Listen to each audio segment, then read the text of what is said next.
I'm thrilled to be welcoming you to the Founder Institute Demo Day for Australia and New Zealand for the first half of 2026. What a year it's been. We started our cohort just in February this year, and over the last 14 weeks, there have been lots of ups, a couple of challenges along the way, and tonight is a celebration of all of that.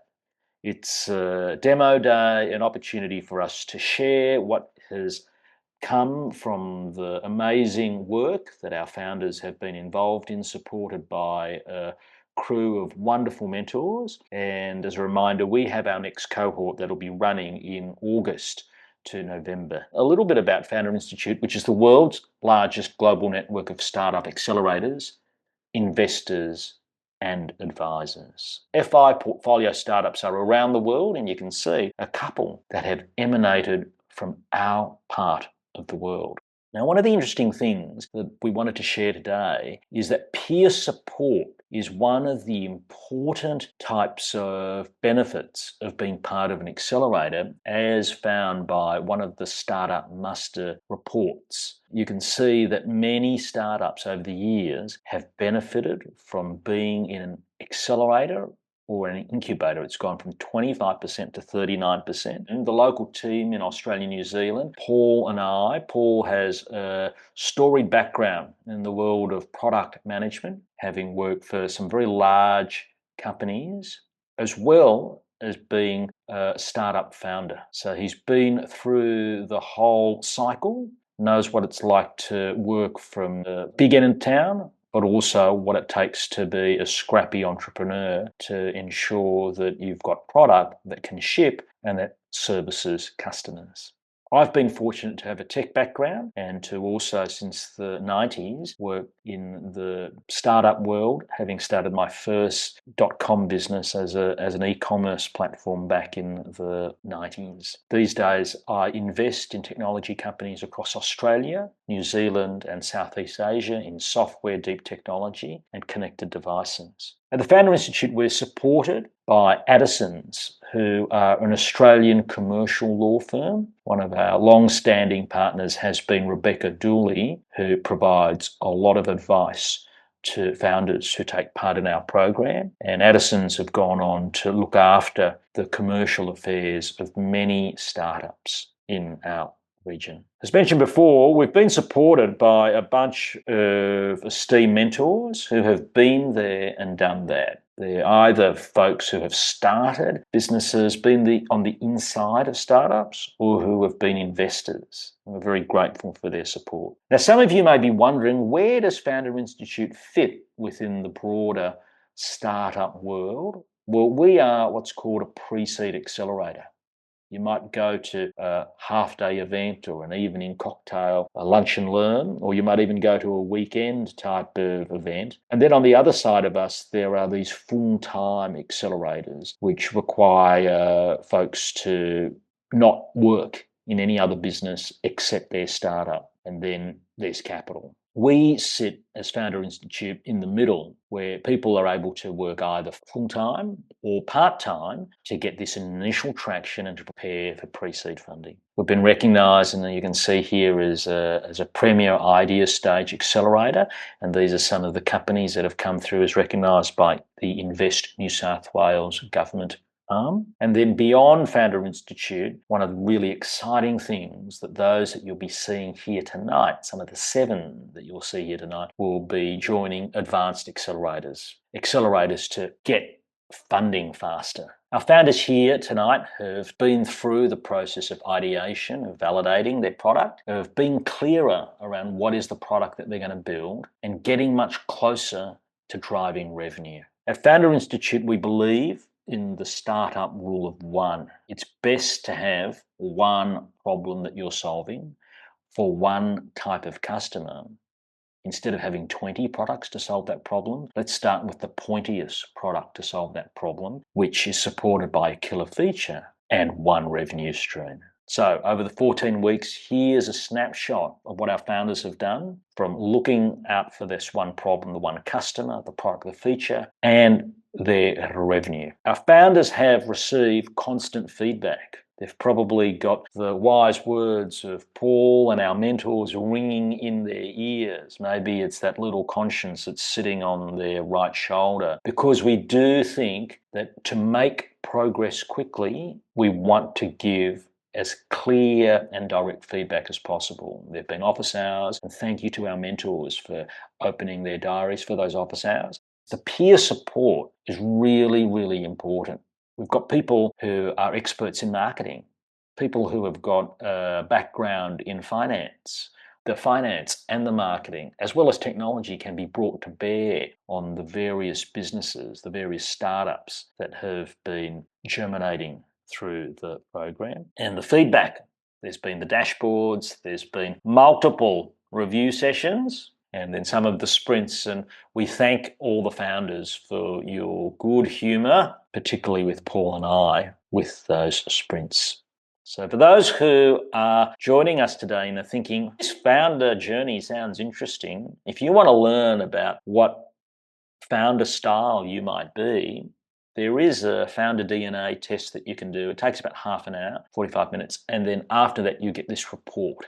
And all of the founders who have taken part in Founder Institute have gotten their DNA. I think what would be very interesting is as the program has unfolded, particularly when there's been some stresses, when there has been feedback that's a bit different, have some of the traits that were identified in this report turned out to be true. I wanted to share, we're running a couple of events in the lead up to August. If you're interested in learning about Founder Institute, the opportunity to meet Paul and I, ask us anything, because we're starting our next program in August and it will be running through to November 2026. But today is a day of celebration. It's a day of congratulations. We're thrilled to have Cheryl and David with us. Thank you very much for having me. I don't have all the answers, but what I can share is what I've learned from my time at Telstra in the Meridian Labs team. Meridian is Telstra's product and tech incubation hub. We used to be a startup accelerator. Now we're looking at more follow-on investments for our existing portfolio. We have been around for some time. Our focus now is on new products and tech that you can take to the market. I spend a lot of my time working with customers and partners. And so the kinds of things that we do is we stress test innovations and products that Telstra might want to sell to our customers in the real world. So we often look at early things that are not yet on the market. So a lot of our work is building prototypes very quickly and testing them with customers. And thank you for having me here. Just very curious about what the founders have to present today. Hello, everyone. I'm honored to be here, and it is kind of a nice full circle because I was one of the early days, one of the Founder Institute mentors and co-directors, and really just holds a special place in my heart. And it's great to see it's still going strong and lots of amazing founders still going through. So my name is Cheryl Mack. I am the founder and CEO of Aussie Angels. We run a platform that supports investors to run their own syndicates and funds. And I will explain why that's cool and relevant in a moment, but I'll just take you back a few years first. I started out very similar to you. 5 years ago, I was starting out with an idea, a concept, something that I thought, was a need in the market, but I wasn't quite sure who needed it, what they needed, where I was going to go with it. And I took a leap of faith. I actually started Aussie Angels as a not-for-profit first because I underestimated the market. And I went out to the market and asked them, is this something that you guys want? And luckily it was, but there was definitely lots of iterations of it. And it was not a smooth journey that first year of trying to figure out how to build something that the customer wanted, how to take it to market, how to message what we had built,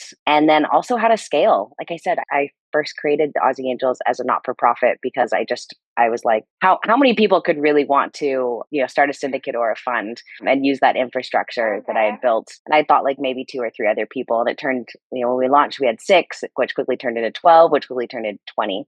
So we ended up flipping it to a for-profit. And that was partly because I was like, well, we need money to run this thing. If we're not for profit, I need to get charity, I need to get donations. I don't know how to do that, but I do know how to raise because I've helped a lot of founders raise over my time, including some of the founders here from Founder Institute. So we flipped it to a for-profit and raised 1.4 mil in 2022. And we just closed our second round a couple months ago, a little under 2 million. We've done 2 rounds so far. let me touch a little bit more on Aussie Angels. There have been so many ups and downs. It is like a roller coaster. So I hope you're all prepared for that. Basically, the reason that what we've done is really interesting is because we are the infrastructure platform, the back office for other fund managers and angel syndicates.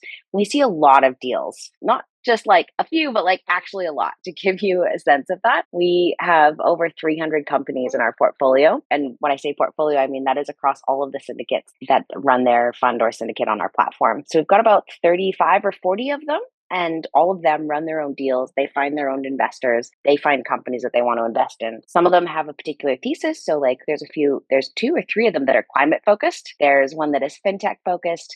There's one that is just for female founders, and everything else in between. That gives us a really good view of the market. And we've been doing this for close to 5 years now. Not only have we done 300 deals, we've now seen a number of revaluations. We started in 2021. And it's now 2026. So that was basically the end of the ZERP era. And it was kind of a crazy period because everybody was like freaking out about, money disappearing, but we were still growing. But we also saw a slowdown in 2022, 2023. We've seen all of the things, the like crazy volatility things that have happened since then. And what I can say is that valuations, they came down, they're trending back up. It is still a matter of like good companies get funded, and speed is still the most important thing. And the other thing that I think I've seen endure is the power law. So when we talk to investors about how they need to invest, power law is still it's still enduring, and I think it will continue to be, which just means that investors need to create a portfolio, and you can be part of that portfolio. We are seeing a huge increase in, obviously everyone knows AI hype at the moment. I think the AI hype last year was very much like, we need to invest in AI, but we're not really sure. We're a little bit scared of it. Like, we know it's a thing. Now it feels, at least in my VC world, it feels a lot more like we have a direction. Like, people are starting to nail down, like, all right, we really want to invest in AI, but there are certain aspects of AI that we really feel are more promising than others. Whereas last year it was like, everybody freak out, go find AI or don't invest in AI. Mostly go find AI and invest in it. Now it is very much, we're a little bit more focused. AI for infrastructure. Vertical AI is really hot. AI in health tech, which has brought a renewed interest in health and med tech in general. And then there's a few categories that have taken a hit and have really decreased since AI has become a thing. So for example, ed tech, HR tech are two categories that are really struggling at the moment. Now, if you're in one of those categories, actually either way, if you're in one of the categories that is med tech or health tech or infrastructure, and you're seeing that boost, that's a good thing, but it also can go the other way. But I would take advantage of that while you have the chance, and absolutely use that to your advantage. So make sure investors know that you are in that space, that it is a huge market, that it's growing, that it's ripe for this, but you have a unique advantage.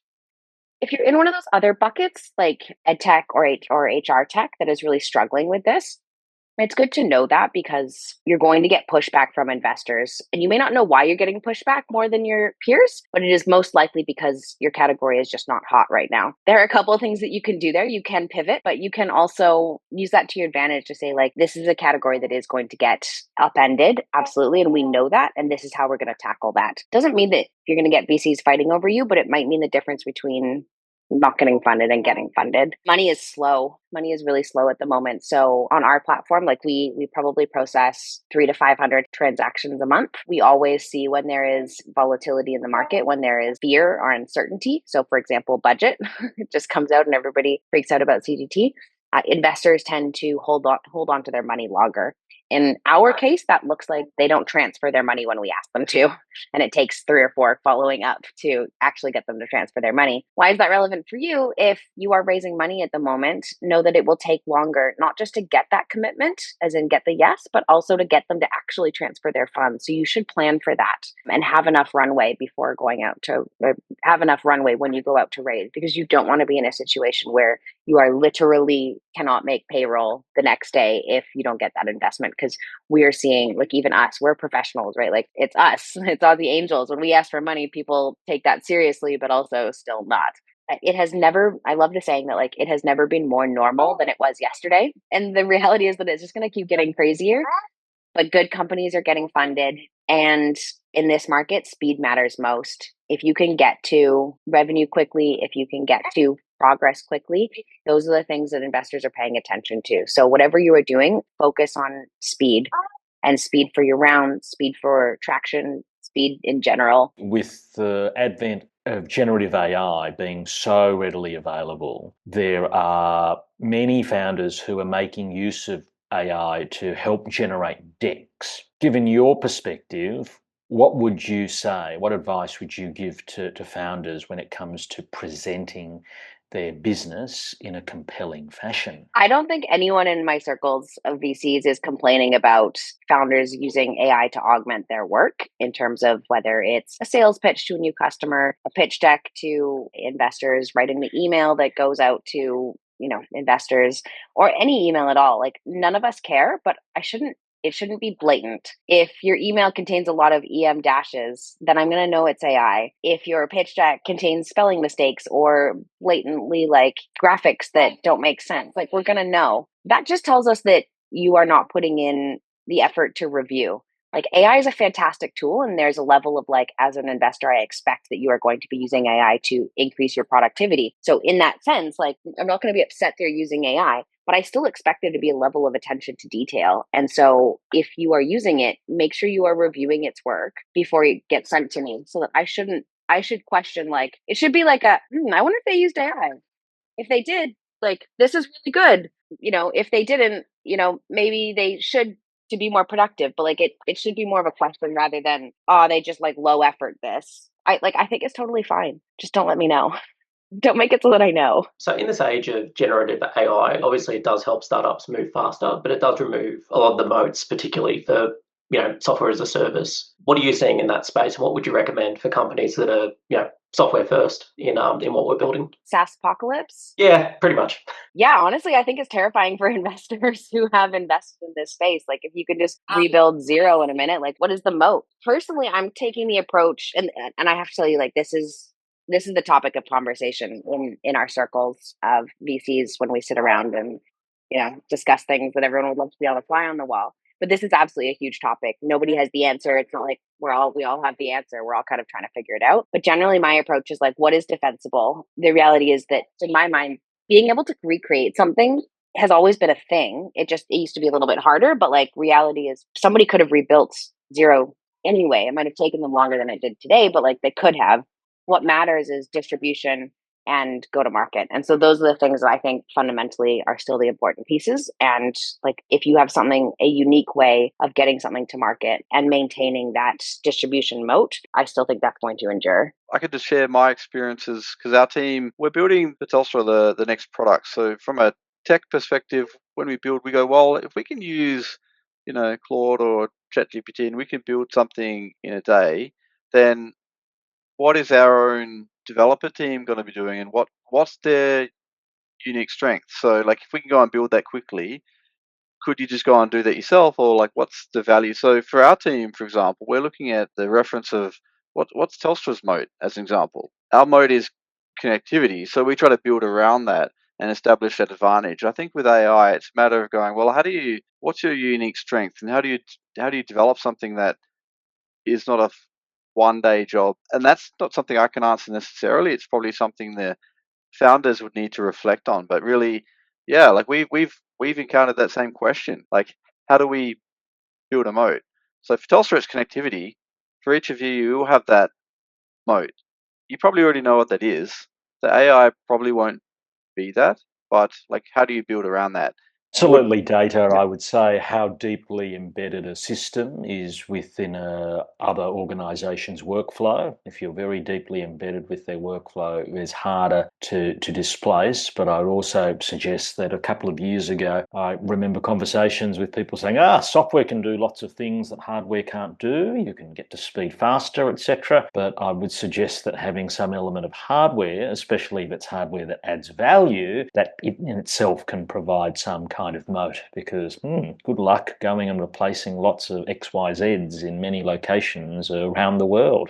So with my angel hat on, I will always say, come talk to us as early as possible, because obviously we want to see the deals before they go to the broader market. So like, it can never hurt to talk to angels. We generally, like, and VCs as well, like, they all say, it's never too early to come talk to us. And that's just simply because they want to see all the deals.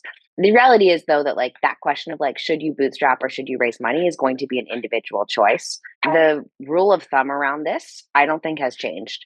And I've always said that it is like if you need money to get to the next milestone that changes the valuation of your company, then go and raise the amount of money that you need to get to the next milestone that changes the valuation of your company. Things that change the valuation of your company are things like getting revenue, growing your customers, a certain number of customers. It's not hiring people. It's not launching a product. It's not building something. It is growth and revenue. So if you need money to get there, then yeah, you got to go raise. If you don't need money to get to that first 5 customers, then no, I wouldn't recommend raising, because why would you give away equity for something that you could do for free? My name's Stephen Early from Trace Supply Chain Intelligence. You may or may not be aware there's over 6,000 companies in Australia are required to report their ESG obligations. On face value, you'd probably think, well, that's not quite a lot.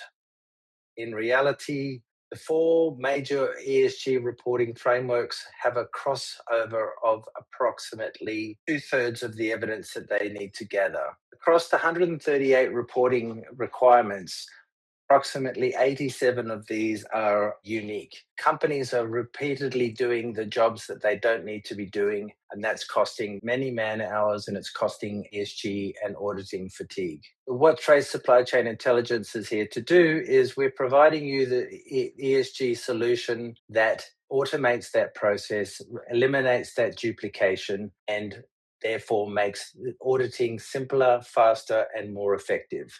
Trace Supply Chain Intelligence, Stephen Early. My pledge and the things that I've learned second time around, as Paul kindly offered for us to come back, is that I'm not going to build this on my own. I've spent 20 years traveling around the world across developing supply chains, and most of that created on my own.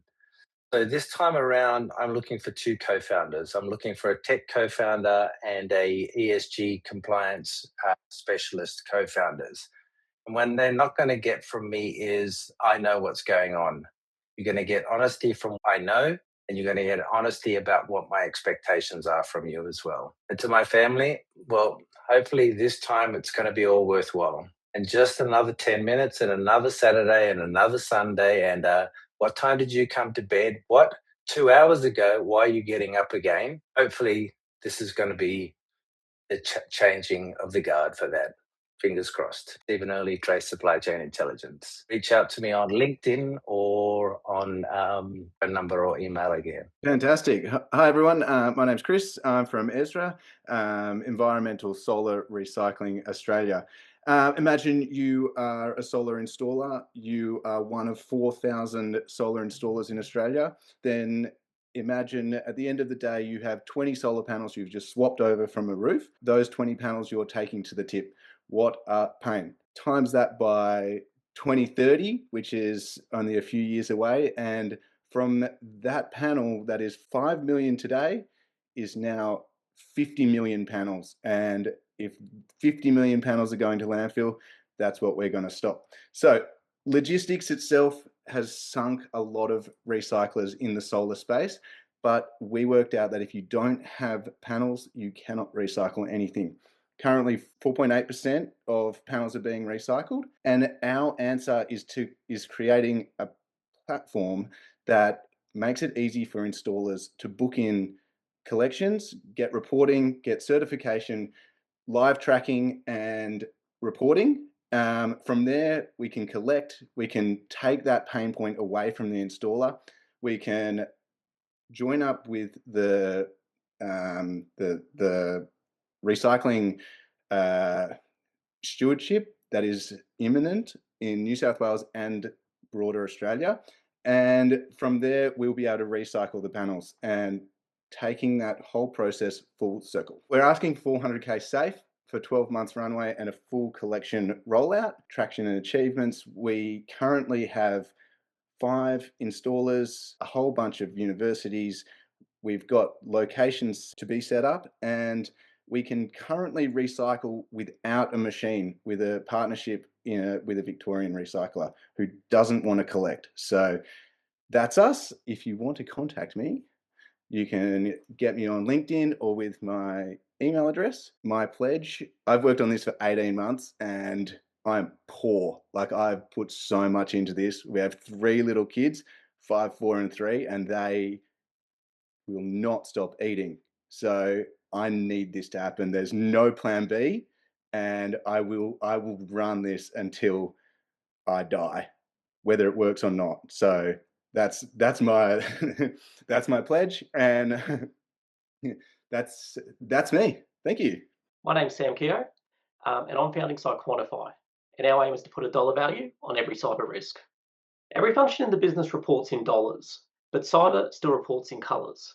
As a result, boards can't answer how cybersecurity risk ties to their business objectives. Engineers can't justify the controls they're asking for, and CISOs want to know exactly which asset is the weakest link. It's 2026, and the industry can do better than crayons. Our solution is to take the messy reality of your system, vulnerabilities, threat intelligence, and other system indicators which scanners can't pick up. We combine these using our human experts and machine learning to create insights into your risk, along with risk chaining, so you can see unique insights. And we produce one number, an annual loss expectancy in dollars with a confidence interval that's tied back to your board and business objectives. Our product is live now, and we're currently seeking members for our advisory board, as well as businesses who are keen to understand Math over Vibes. That QR code will take you to our website, and we're keen to reach out. My pledge is the same as the motto for Quantify, Math over Vibes. What it means is, in practice, is integrity comes first. I will give boards a metric that they can budget against, and CISOs a case they can win. I'll build a company that's still defensible when someone audits it 10 years from now. And this really matters because cyber is one of the last big industries still running on gut feel, and the people relying on it deserve better. I want Quantified to be the proof that you can build a serious business on rigor, calibration, and honest evidence. The family version of the pledge is I want to come home president and not performative. This company is really important to me, but I don't want to miss out on what is also really important to me, which is my family. For those of you thinking of joining the Founder Institute, I'll reflect now on a bit of my journey. Before Founders Institute, I was a solo founder, self-funded, head down in the code. I had a product, my 2 patents, and a story I believed in. I was full of conviction that the work I was doing was really important. But what Founder Institute gave me was a way to fall in love with the problem instead of the pitch. It gave me permission to listen harder than I talk. The mentor reviews, while sometimes brutal, were very generous, very sharp, and the most useful feedback I've had in my 2 years of building this product. What's equally important is the cohort of founders who have helped us along the way, and I'm sure that these relationships will help us as we continue to develop our startups. Finishing the Founder Institute, I have the same product and patents, but really great insights into the wedge, my brand, and an evidence bar I'm proud of.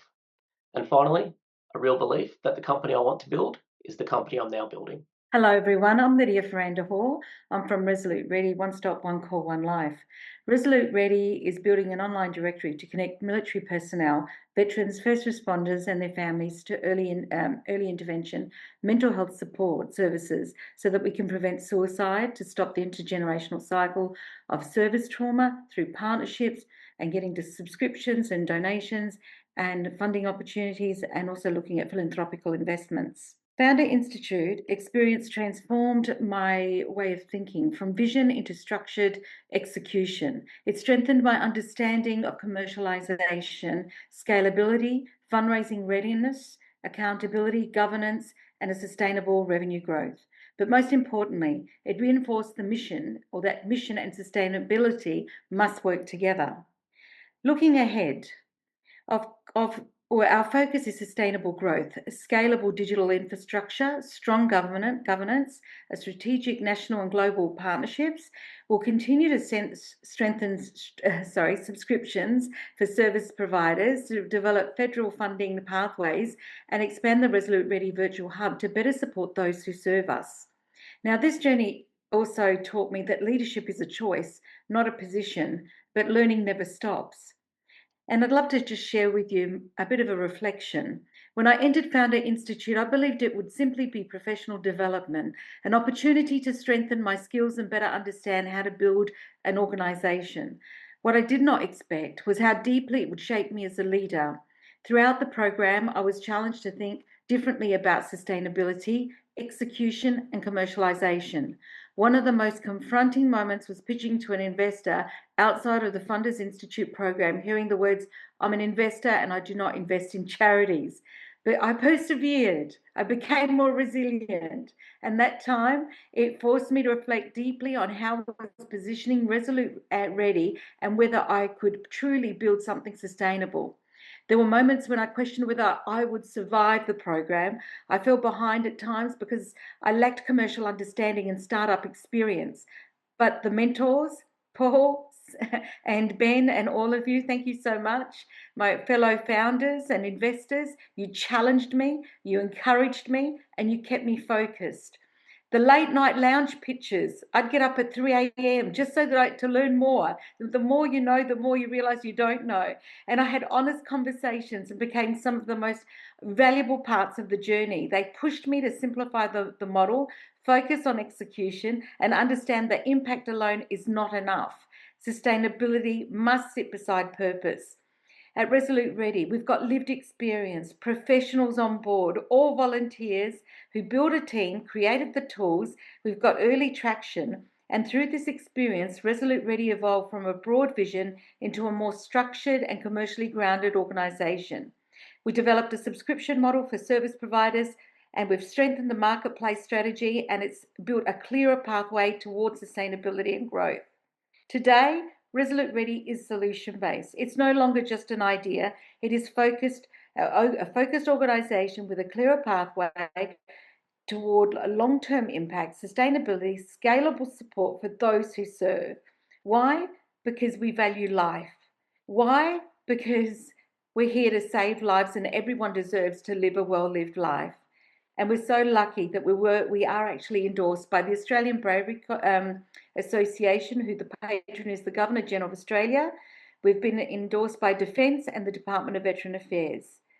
I will continue until my last breath, because the spirit of the human spirit is definitely worth saving. I've seen the fragility of life in front of me, and I just want everyone to live a well-lived life.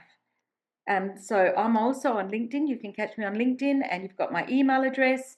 And I really love to have some real good, solid strategic partnerships come on board, and a co-founder that can scale us up and help us get to the next level. Hi everyone, I'm Vahe. I'm presenting to you Benchmark AI, which is our platform as part of digital publishing. A lot of times, digital publishers, news editorial, magazines, content creators, they're choosing tech vendors that cost them from $20,000 to seven figures. And a lot of times when they're making that decision, on top of that, they get surprised, they get hit with surprised migration costs, add-on fees, and different licensing agreements that it was unexpected, which sort of adds the cost even further to start at the minimum of six figures. Instead of this Benchmark AI is here to help remove the guesswork from these vendors.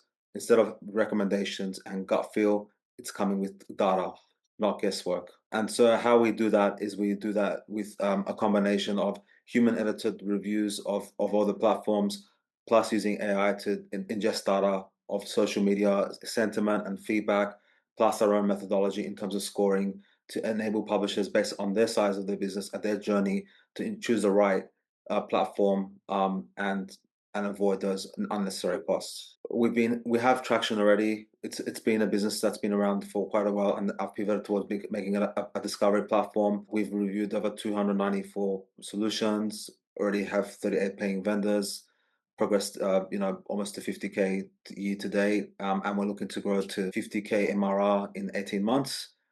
So that we can then sort of further provide publishers choice to evaluate technology. What I ask is for today is to be introduced to more digital media publishers that can help us to increase the flywheel by understanding their pain points and also further pain points and expand to more categories, because we haven't tested out other categories like AI. We've tested things like newsletter platforms, analytics platforms that is on their day-to-day solutions. To my pledge, before FI, basically it was a very manual process of everything that I've done. I was very much focused on the vision of helping publishers develop sustainable business models. We had a defined audience. but everything was manual, and it was becoming an increasingly non-defendable solution that I had to pivot year on year. After FI, I've been able to reposition our team, bring on an advisor, have the pleasure and opportunity to connect and work with everyone in the group here, and also working towards the next program for fundraising. My pledge personally is to make sure that I don't slip back into being the bottleneck, and making sure that I don't just rely on consulting or just being a publisher.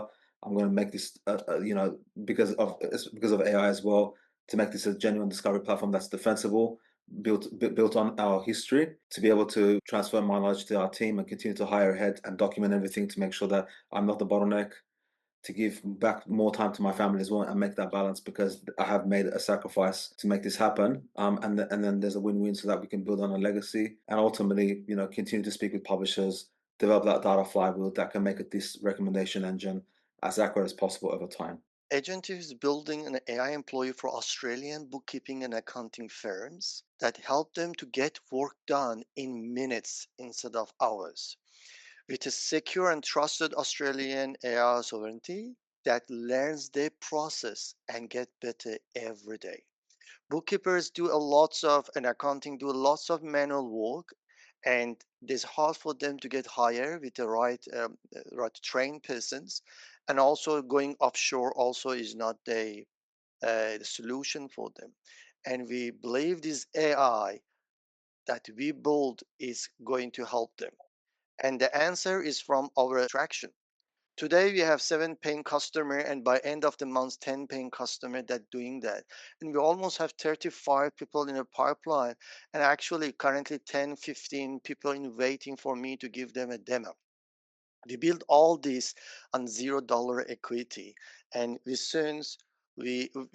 a one founder, 2 full-time contractor, and 4 agentive AI employee. We have an agentive mother that actually today take care of 28 servers and AI. What we are asking is around 500,000 post-money safe raise. We believe with the current pace we're doing, we will reaching around 100 firms in 18 months, and I will burn out. And with this raise, we believe in this competitive market, we could reach to the 150 firms out of 10,000 accounting and bookkeeping firms in Australia with $1 million ARR in just 12 months. I'm really asking for warm welcome to the early adopter AI bookkeeping firms. They will pray and thank you when they see that the things that they do for 1 day or 2 days will get done in 4 minutes. Introduce them, and of course, Ellie Angel. Feel free to contact me. I'm Ash from Agentive. That's my email. I written a pledge, Paul and everyone, to read from the script, but I saying that maybe I shouldn't do that. I'm going to from my heart. I'm working more than 17, I'm not sure, 18 hours sometimes for days. And thanks to my family, my wife that actually take care of those and don't see me for a while, and maybe 1 hour or 30 minutes per day.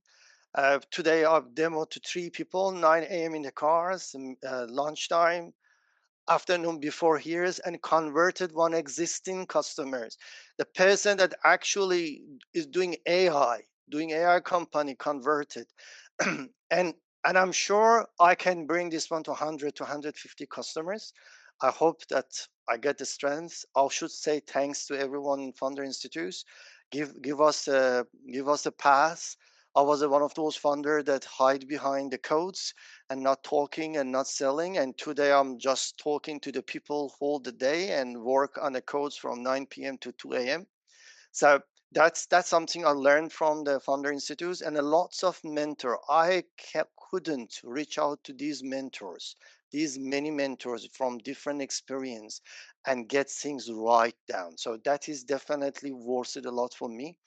And I'm sure that you guys will hear agentive words which trademarked and registers one day as a unicorn startup. And I wish and I pledge for myself to reach to that point. Sit in front of all of you. May next year, 150 customer accounting and bookkeeping firms in Australia. And soon in a few years, you hear the agentive word. And hopefully we all of you and all of me proud that we started all of us from here from Founder Institute. For one safety deposit box that we have close to 82 families that are waiting in Australia. And the problem that is, imagine everything that your family has built, the gold, the wealth, the heirlooms, the documents and the memories that you can't replace. Now imagine that is gone in a break-in, and the crime rate is growing at the rate of 14% and year on year. And banks are walking away. And that's the gap that Kavach is filling. Kavach is building an Australian tech-driven suburban vault infrastructure. We are building a suburban vault infrastructure just 10 minutes to where people are living, not a 60 minutes drive to the CBD. And the Class A vaults, which is grade 10, vaults with a fully automatic autonomous system integrated with biometric bank-grade infrastructure security. And we are going to leverage AI for continuous monitoring and threat detections and automations for our robo maintenance. Every access is logged and being very transparent. We're going to have a mobile app integrations, and we're building it for the purpose of to protect the heirlooms and the jewels that the families cannot replace. This is Kavach. Our ask is about $3 million to launch our first flagship facility in Sydney. We are promising the return on investment under 4 years with an EBITDA close to 45% with a 70% of utilization.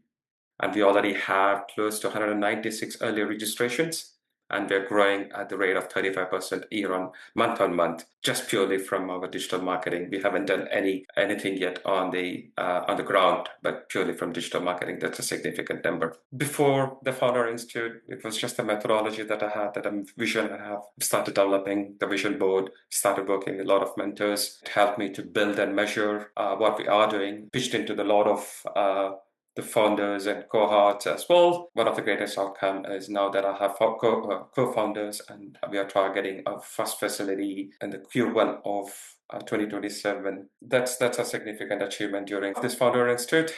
And my pledge, I've started Kavach because the wealth has moved to the suburbs, but the security hasn't. And I promise to every suburban families that their irreplaceable positions to protect them, the wedding ring, the gold from their mother, the documents that you have deserves a better storage facility, and I'm going to build it for you. And because at Kavach we protect what matters most. Last but not least, to my wife and to my daughter Naina, I'm sure as soon as the first facility is opened up in Q1, I'll take them to a long holiday. To myself, keep going forward one step at a time. I can do it. Yeah, I think your pledges and your pitches spoke for themselves. I think reflecting on that, a lot of you are working a lot, so take care of yourself. That's really important. That's what I would say. It doesn't sound easy, and I can really see that your hard work is going to pay off. Each of you had a unique pledge, and if you're looking for a co-founder, be very clear about what you're looking for and speak to Paul and go on LinkedIn and try to find that person. If you're looking for funding, keep pitching. It sounds like you already are. I think my advice to you would be to just keep going and take care of yourself and build your own moat, really. And if there's a way that I can help you by having a chat about the product or the tech and my opinions, I'm more than happy to talk to you. You know, we all have networks, so Paul and Ben have very good networks, and it could be that there's someone that I know that I could connect you in with. Thank you for those kind words, Dave. Very, very generous of you. I would say that one of the bits of research that we do at the Founder Institute, which is headquartered in Silicon Valley, is measure the progress of founders as they have graduated, as they've completed the program. And what we can say is that there is a very strong correlation between speed out of the gate and then being able to be successful. There's a lot of talk about, oh, so-and-so's raised money, and I would suggest that raising money in and of itself is not really the main game. The main game is building a sustainable business and being able to go and get to market quickly, whether it's with MVP 1, MVP 2, so that you can look after the customer quickly, so that one customer turns to 10. And I love the ambition that we heard tonight with some folks launching new sites, launching the plans to go from 5 customers today to 150 in the future. Keeping up that momentum while staying alive is critical. So I wish you all the very best. I look forward to staying in touch. Paul and I do run additional meetups for the graduates of Founder Institute. and hoping that you are fast out of the gate and purposeful in the steps that you make.